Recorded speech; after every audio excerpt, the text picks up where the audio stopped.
Hello everybody, Adam Jastrzorski here to quickly tell you about the 100 frame tool that I created using GeoGebra. When you load it up in your web browser, it looks like this.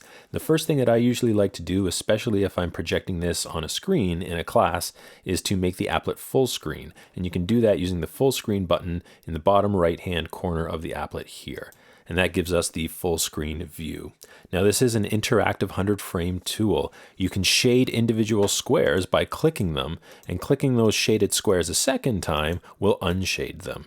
You can also shade or unshade entire rows or columns using the arrow buttons on the right hand side or the bottom of the applet. So clicking once will shade the entire row or column. Clicking again will unshade that entire row or column. And once you've shaded, for example, an entire row here, you can still click individual squares to unshade them, just like before.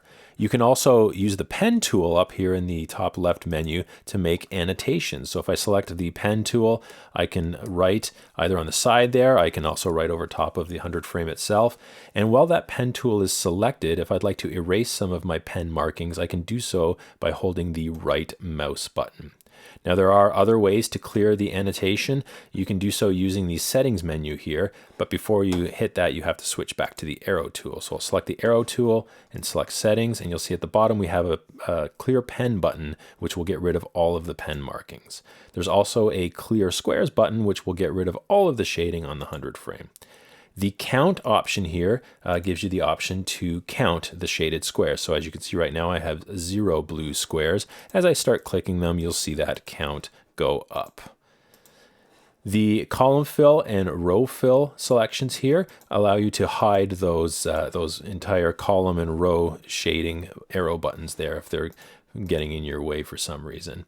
You can zoom in or zoom out by rolling the mouse wheel. You can also drag the background to pan the entire applet. If you're at an interactive whiteboard, you might find it easier to zoom in or out using these zoom buttons in the top left menu. Just click the button and then click where you would like to zoom.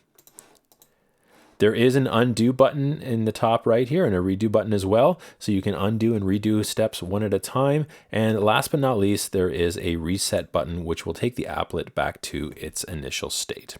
So there it is, the 100 frame tool. I hope you find that helpful. Take care.